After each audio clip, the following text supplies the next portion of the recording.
Hello student, मैं प्रदीप कुमार यादव आप सभी का अपने YouTube channel biology with Pradeep sir में स्वागत करता हूं। आज हम इस वीडियो में पुष्पी पौधों में लैंगिक जनन पढ़ रहे थे।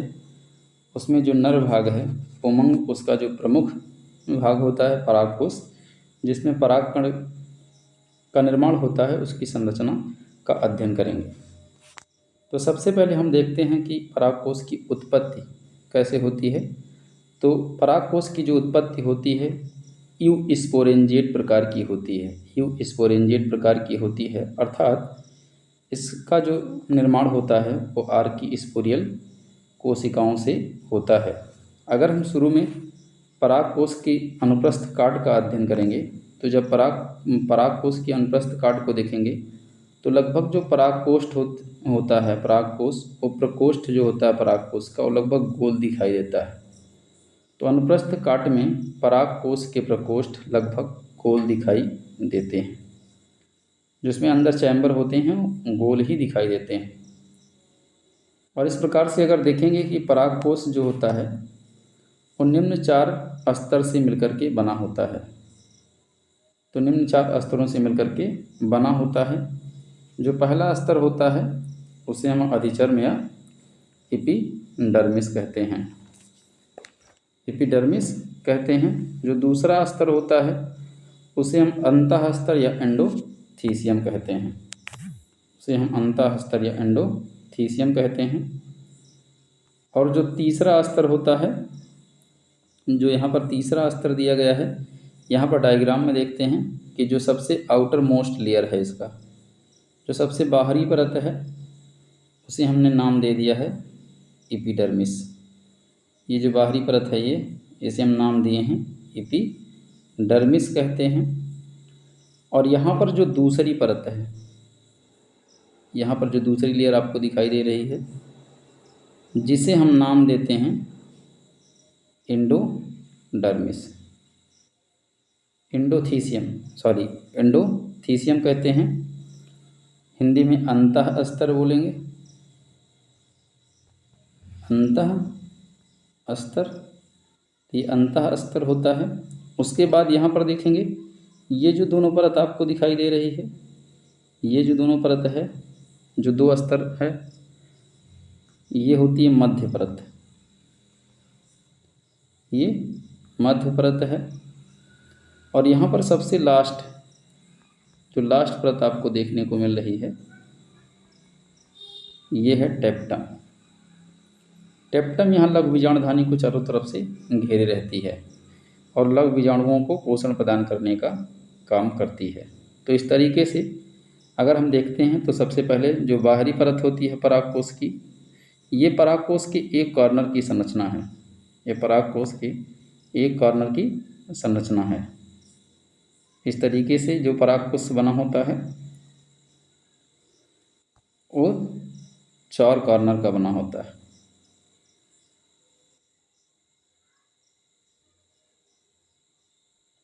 इस तरीके से ये बना होता है।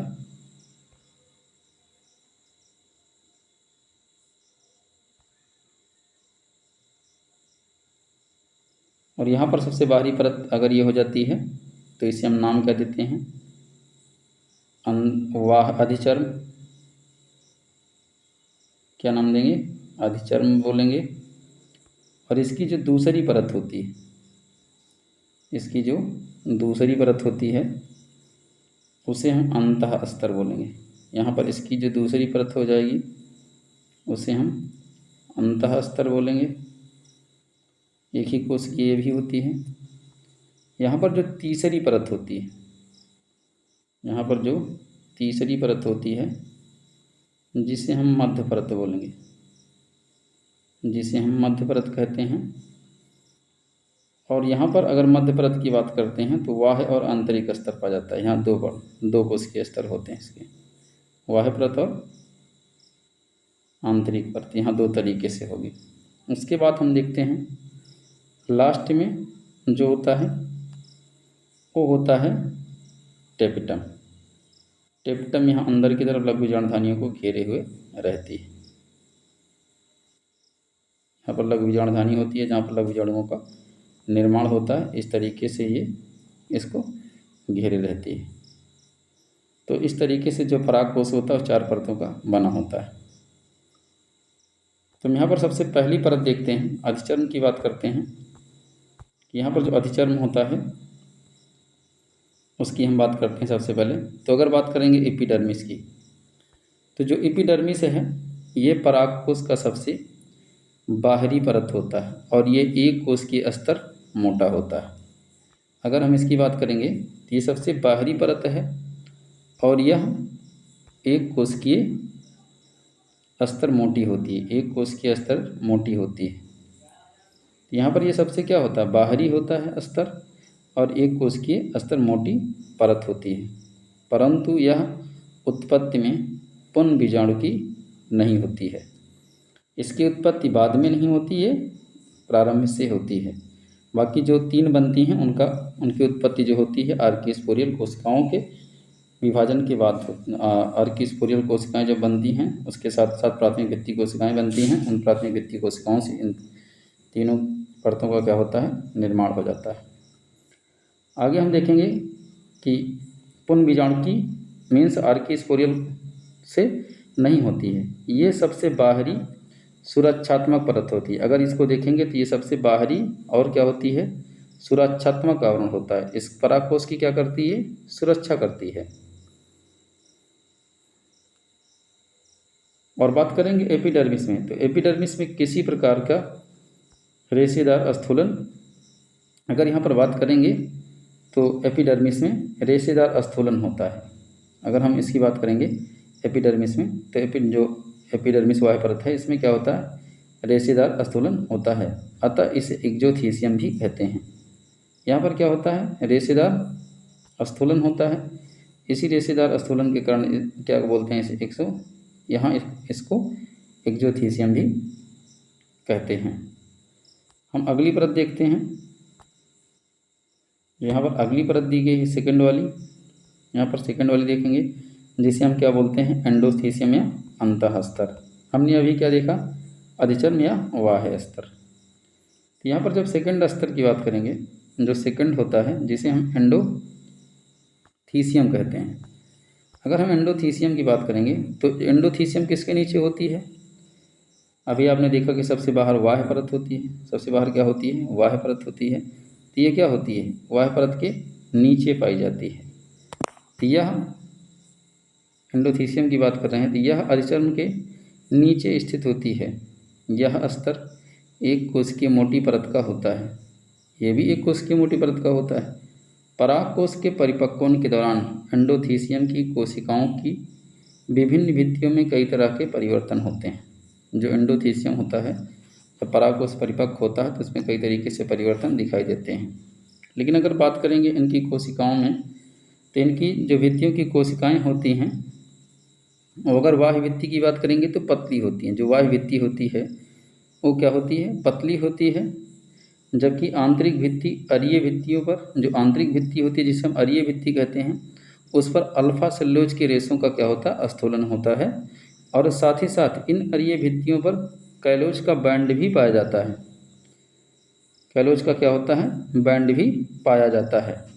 तो जो सेकंड होती है, यहाँ पर अगर सेकंड की बात करेंगे, सेकंड ईयर की अंतःस्थीसियम की या एंडोथीसियम की, तो इसकी जो भित्तियाँ होती हैं उसकी जो बाह्य कोशिकाएं होती हैं, ये बाहर की जो कोशिकाएं हैं, यहाँ पर अगर देखेंगे इसका डायग्राम, तो ये बाह्य, यहाँ पर ये बाह्य स्तर हो गया, इसे आपने क्या बोला था, एपिडर्मिस। उसके बाद दूसरी परत हो जाएगी, तो जो दूसरी परत यहाँ पर होगी उसमें जो बाह्य भित्ति होगी वो पतली होगी।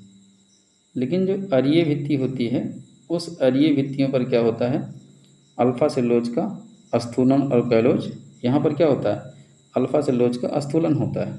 अगर हम वहाँ डायग्राम में देखेंगे तो अल्फा सेल्यूलोज का क्या होता है, वहाँ पर स्थूलन होता है। यहीं पर इसके आंतरिक भाग में अगर देखेंगे तो यहाँ पर जो लाइनें दिख रही हैं,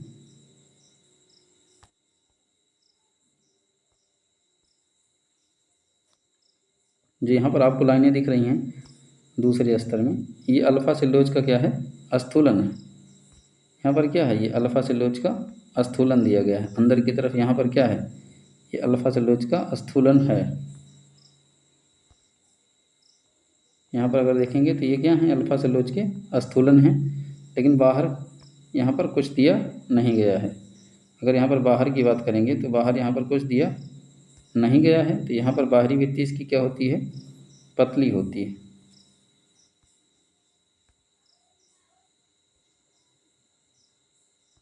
यहाँ पर अगर बाहरी भित्ति की बात करेंगे तो इसकी जो बाहरी भित्ति होती है पतली होती है। लेकिन जब आंतरिक भित्ति की बात करेंगे तो इसकी आंतरिक भित्ति जो अरीय भित्ति है, जिसे हम अरीय भित्ति का नाम देते हैं, उस पर क्या होता है, अल्फ़ा सेलुलोज का स्थूलन और कैलोज का बैंड पाया जाता है।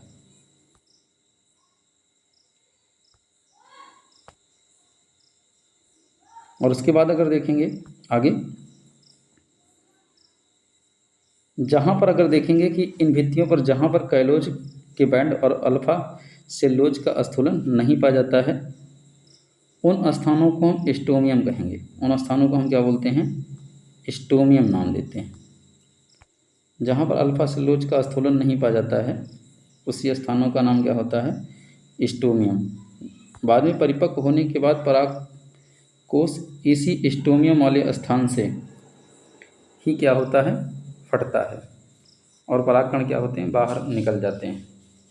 क्योंकि अन्य भागों से वो नहीं फटता है, रीजन होता है कि वहाँ पर अल्फ़ा सेलुलोज का स्थूलन होता है, जिसके कारण भित्तियाँ क्या होती हैं, मजबूत होती हैं। लेकिन जिन स्थानों पर अल्फ़ा सेलुलोज का स्थूलन और जो कैलोज बैंड होता है जहाँ पर अनुपस्थित होता है, वहाँ पर क्या होता है, ये स्टोमियम पाया जाता है। और उसी स्थान से क्या होता है, बाद में इस परागकोश का क्या हो जाता है, स्फुटन हो जाता है। यहाँ पर देखेंगे एंडोथीसियम रेशेदार स्थूलन की उपस्थिति के कारण आर्द्रताग्राही हो जाती है। और एक रीजन है कि जब अल्फ़ा सेलुलोज और कैलोज बैंड पाया जाता है तो ये क्या होता है, आर्द्रताग्राही होती है। मीन्स जब मौसम में नमी होती है तो ये क्या करता है, मॉइस्चर को एब्जॉर्ब कर लेता है। और जब शुष्क मौसम होता है तो ये क्या करता है, पानी को लॉस कर देता है, नमी को क्या करता है, छोड़ देता है। और इसके कारण क्या होता है, परागकोश में स्फुटन में मदद मिलती है। और इसी के कारण क्या होता है, परागकोश के स्फुटन में मदद मिल जाती है। और जो परागकोश का स्फुटन होता है इन्हीं स्टोमियम वाले स्थान से ही होता है। तो इस तरीके से हम दूसरे परत की बात कर रहे थे। अब हम तीसरी परत की बात करते हैं, जिसे हम मध्य परत कहते हैं, जिसे हम क्या बोलते हैं, मध्य परत। अगर हम मध्य परत की बात करते हैं तो जो मध्य परत है, मिडिल परत है, यहाँ पर डायग्राम में देखेंगे सबसे पहले कि जो मध्य परत दी गई है, जिसे हम क्या बोलते हैं, मध्य परत बोलते हैं। एक यहाँ पर बाहर दी गई है और दूसरी क्या दी गई है, यहाँ एक दी गई है ये, और दूसरी भी इसके बगल बगल दी गई है। यहाँ पर ये दूसरी भित्ति भी दी गई है। तो इस तरीके से ये द्विकोशिकीय होती है, अस्तर की परत होती है मध्य परत। यहाँ पर मध्य परत की हम बात करते हैं। अगर मध्य परत की बात करते हैं तो मध्य परत अंतःस्तर के ठीक नीचे होगी। जो अंतःस्तर अभी आपको बताया गया कि जो अंतःस्तर होता है, उस अंतःस्तर के ठीक नीचे क्या होती है, ये मृद ऊतकीय कोशिकाओं से बनी होती है। अंतःस्तर के ठीक नीचे मृद ऊतकीय कोशिकाओं की बनी होती है, जिसे हम नाम क्या देते हैं, मध्य परत कहते हैं। अगर हम यहाँ पर मध्य परत की बात करते हैं तो यह 1 से 3 कोशिकीय स्तर का मोटा, अभी मैं 2 कोशिकीय स्तर दिखा रहा था, लेकिन यहाँ पर दिया जा रहा है कि 1 से 3 कोशिकीय मोटा स्तर होता है। इसके द्वारा भोजन संग्रह किया जाता है। इसके द्वारा क्या किया जाता है, मिडिल ईयर जिसे हम मध्य परत कहते हैं, इसके द्वारा भोजन का संग्रह किया जाता है। परंतु यह अल्पजीवी होती है, अर्थात जब ये टेप्टम को अपना भोजन दे देती है तो ये क्या होती है, नष्ट हो जाती है। अगर एक परिपक्व परागकोश को देखेंगे तो उसमें 3 ही परतें आपको स्पष्ट रूप से दिखाई देती हैं, क्योंकि जब ये टेप्टम को भोजन दे देती है तो ये नष्ट हो जाती है। आगे हम देखते हैं कि अल्पजीवी क्यों होती है, क्योंकि यह खाद्य पदार्थों का टेप्टम द्वारा अवशोषण कर लेने से नष्ट हो जाती है। क्योंकि जब कभी भी टेप्टम कोशिका क्या करती है, इससे खाद्य पदार्थों को अवशोषित कर लेती है। टेप्टम क्या करेगी, जब इससे खाद्य पदार्थों को क्या करेगी, अवशोषित करेगी, तो ये क्या हो जाएगी, नष्ट हो जाएगी। अर्थात हम कह सकते हैं कि एक परिपक्व परागकोश में मध्य स्तर जो होता है वह अनुपस्थित होता है। तो इस तरीके से जो ये कोशिका होती है मध्य परत, ये 1 से 3 कोश के स्तर की मोटी होती है। ये भोजन का क्या करती है, संग्रह कर लेती है और ये क्या होती है, अल्पजीवी होती है। अल्पजीवी होने का मतलब है कि टेप्टम इसके भोजन का क्या करता है, अवशोषण कर लेता है, जिसके कारण ये नष्ट हो जाती है। और जब एक परिपक्व परागकोश की बात करेंगे तो इस ये क्या होती है, अनुपस्थित होती है। आगे हम यहाँ पर देखेंगे परागकोश के तीसरे भाग की बात करते हैं, चौथे लास्ट पार्ट की बात करते हैं, तीसरे नहीं चौथे पार्ट की बात करते हैं, जिसे हम टेप्टम का नाम देते हैं। अगर हम टेप्टम की बात करते हैं तो जो टेप्टम होता है, टेप्टम सबसे आंतरिक भाग होता है। टेप्टम क्या होता है, सबसे आंतरिक भाग होता है। टेप्टम यहाँ पर देखेंगे तो सबसे आंतरिक भाग होता है, जो कि पोषक अस्तर की तरह कार्य करता है, जो कि पोषक अस्तर की तरह कार्य करता है। ये परागधानी को चारों तरफ से, लघु बीजाणुधानी को चारों तरफ से घेर लेता है। और यह भी क्या होता है, एक स्तरीय या एक कोशिका के बराबर मोटाई का होता है। ये कोशिका की मोटाई के बराबर होता है। यह एक स्तरीय होता है जो परागधानी को चारों ओर से घेरे रहता है। टेप्टम की कोशिकाएं आरंभ में द्विगुणित होती हैं तथा बाद में अगुणित हो जाती हैं। और ये क्या करती हैं, जब लघु बीजाणुओं का निर्माण होता है उस दौरान क्या करती हैं, लघु बीजाणुधानियों को यह भी पोषण देने का काम करती हैं। तो इस तरीके से परागकोश में 4 परतें आपको स्पष्ट रूप से देखने को मिलती हैं। आगे हम देखेंगे कि यह एंडोमाइटोसिस मुक्त केंद्रक विभाजन एवं पॉलीटीन के कारण उत्पन्न होती हैं, बाद में अगुणित हो जाती हैं एवं बहुकेंद्रकीय हो जाती हैं। अगर देखेंगे तो वहाँ पर आपने देखा था कि टेप्टम क्या होती है, पहले तो द्विगुणित होती है, लेकिन बाद में क्या होती है, अगुणित हो जाती है। अगुणित होकर के क्या होती है, बहुकेंद्रकीय हो जाती है, बहुकेंद्रकीय हो जाती है।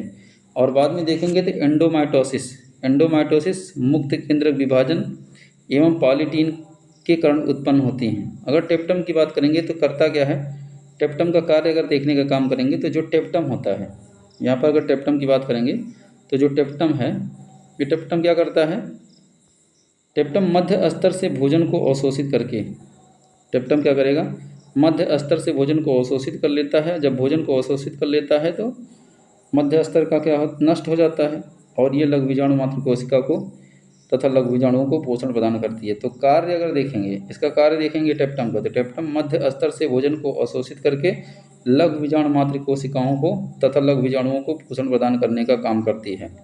अगर हम बात करेंगे टेप्टम की, तो जो एक विशेषता होती है कि जो टेप्टम की कोशिकाएं होती हैं ये एंजाइम व हार्मोन भी स्रावित करती हैं। और परिपक्व परागकोश में अगर बात करते हैं परिपक्व परागकोश की, तो यह भी स्तर क्या होता है, लुप्त हो जाता है। तो इस प्रकार से जो परागकोश होता है, परागकोश में क्या होता है, 4 परतें दिखाई देती हैं। तो सबसे पहला जो होता है, सबसे पहला अगर देखेंगे, आपने क्या बताया, सबसे पहला आपने अधिचर्म की बात की। सबसे पहले किसकी बात की, अधिचर्म की बात की। दूसरा आपने अंतःस्तर बताया, दूसरा अंतःस्तर है। तीसरा क्या है, मध्य परत है। तीसरा क्या होता है, इसमें मध्य परत पाया जाता है। और चौथा यहाँ पर क्या होता है, टेपिटम होता है। चौथा क्या होता है, टेप्टम होता है। तो यहाँ पर अगर डायग्राम में देखेंगे तो सबसे पहले आपने बताया कि जो बाह्य स्तर होता है, जिसे हम अधिचर्म कहते हैं, ये भी क्या होता है, एक कोशिकीय मोटा होता है। एक कोशिकीय क्या होता है, मोटा होता है। और ये करता क्या है, ये परागकोश की सुरक्षा करता है। ये क्या करेगा, परागकोश की सुरक्षा करने का काम करता है। परागकोश की क्या करता है, सुरक्षा करता है और सबसे बाहरी आवरण होता है। अगर आपने दूसरी परत की बात की, जिसे हम अंतःस्तर कहते हैं, तो अंतःस्तर की जब आपने बात किया तो अंतःस्तर कैसा होता है, हमने किसकी बात की, अंतःस्तर की। तो अंतःस्तर जो होता है, जिसे हम एंडोथीसियम कहते हैं, अंतःस्तर क्या होता है, ये भी एक कोशिकीय मोटा होता है। ये भी क्या होता है, एक कोशिकीय मोटा होता है। और अगर बात करेंगे इसकी कोशिकाओं की, तो जो इसकी कोशिका की बाह्य भित्ति होती है, जो कोशिका की क्या होती है, बाह्य भित्ति होती है, ये तो पतली होती है, ये तो क्या होती है, पतली होती है। लेकिन जो आंतरिक भित्तियाँ होती हैं, लेकिन अगर जब बात करेंगे कि इसकी आंतरिक भित्ति की, तो आंतरिक भित्तियों पर क्या होता है, अल्फा सेलुलोज का क्या होता है, स्थूलन होता है, और कैलोज का क्या पाया जाता है, बैंड पाया जाता है। और जिस स्थान पर क्या होता है, अल्फा सेलुलोज का बैंड और अल्फा सेलुलोज का स्थूलन नहीं पाया जाता, उसे हम क्या नाम देते हैं, स्टोमियम। जैसे इस स्थान पर हमने अभी क्या दिखा कि अल्फा सेलुलोज का बैंड नहीं पाया जा रहा है और ना ही कोई स्थूलन पाया जा रहा है, तो इसी स्थान को क्या हम बोल देंगे, स्टोमियम नाम देंगे। क्या नाम देंगे, स्टोमियम नाम देंगे। बाद में इसी स्थान से क्या होता है, जब एंथर परिपक्व हो जाता है तो इसी स्थान से फट जाता है। फटने में एंथर को हेल्प करती है, उसका रीजन होता है कि ये जो परत होती है ये कैसी होती है, ये आर्द्रता ग्राही होती है। ये कैसी परत होती है, आर्द्रता ग्राही हो जाती है। ये मॉइस्चर को नमी, जब मौसम नम होता है तो क्या करता है, नमी को अवशोषित कर लेती है। नमी को क्या करती है, नमी को अवशोषित कर लेती है। और जैसे ही गर्मी का सीजन होता है वैसे क्या होती है, ये नमी को छोड़ देती है, जिससे इनकी कुछ भित्तियाँ क्या होती हैं, कोशिकाएं क्या होती हैं, अंदर की तरफ सिकुड़ जाती है और दीवारों पर प्रेशर लगता है, जिसके कारण स्टोमियम वाले भाग से, जिसके कारण किस भाग से, स्टोमियम वाले भाग से ये जो एंथर होता है फट जाता है। एंथर जो होता है फट जाता है, परागकण बाहर निकल आते हैं। अब हम बात करते हैं तीसरी परत की। तो जो तीसरी परत है जिसे हम नाम देते हैं मध्य परत। क्या नाम देते हैं, मध्य परत। मध्य परत क्या होता है, दो परतों का बना होता है। अगर मध्य परत की बात करते हैं तो सबसे पहले मृदु ऊतकीय कोशिकाओं से बना होता है, जिसे मध्य परत कहते हैं। यह एक या एक से तीन कोशिकीय, सीधा किससे बना होता है, अगर देखेंगे मृदु ऊतकीय कोशिकाओं से बना होता है। मृदु ऊतकीय कोशिकाओं से बना होता है, सबसे पहला पॉइंट। और अगर दूसरा पॉइंट यहाँ पर देखेंगे, सेकंड पॉइंट अगर देखने की बात करेंगे तो क्या होता है, एक से तीन कोशिकीय स्तर का मोटा, एक से तीन कोशिकीय स्तर का मोटा होता है। ये एक से तीन कोशिकीय स्तर का मोटा होता है। ये कार्य क्या है इसका, भोजन का अवशोषण करना। क्या करता है, भोजन का संग्रहण करता है और भोजन को संग्रहण करता है। और ये भी आपने बताया कि अल्पजीवी होता है। ये क्या होता है, अल्पजीवी होता है, बहुत कम समय के लिए होता है। मीन्स ये भोजन को क्या करता है, जब संग्रहण कर लेता है तो टेप्टम क्या करती है, इससे भोजन को क्या करती है, अवशोषित कर लेती है। जब भोजन को अवशोषित कर लेगी टेप्टम की कोशिकाएं तो ये क्या हो जाएगा, नष्ट हो जाएगा।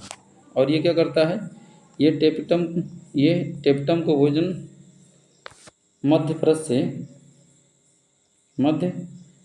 से टेपिटम कोशिका, अगर बात करेंगे मध्य परत से टेप्टम कोशिका भोजन को क्या करती है, अवशोषित कर लेती है। भोजन को अवशोषित कर लेती है और जब भोजन को अवशोषित कर लेती है तो टेप्टम की कोशिकाएं क्या होती हैं, नष्ट हो जाती हैं। टेप्टम की कोशिकाएं क्या होती हैं, नष्ट हो जाती हैं अवशोषित करने के बाद।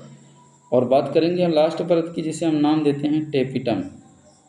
किसकी बात करेंगे, टेपिटम की बात करते हैं। तो टेप्टम क्या होती है, ये लघु बीजाणुधानी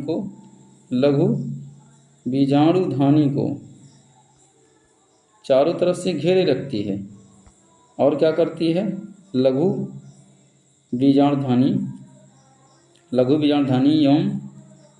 एवं परागकण को पोषण देने का काम करती है। परागकण को पोषण देने का काम करती है। इस तरीके से जो परागकोश की संरचना होती है, परागकोश में चारों भित्तियों को एक्सप्लेन कर दिया है। जो इसकी संरचनाएं हैं वो निम्न प्रकार से होती हैं। हम अगले वीडियो में मिलते हैं, तब तक के लिए जय हिंद।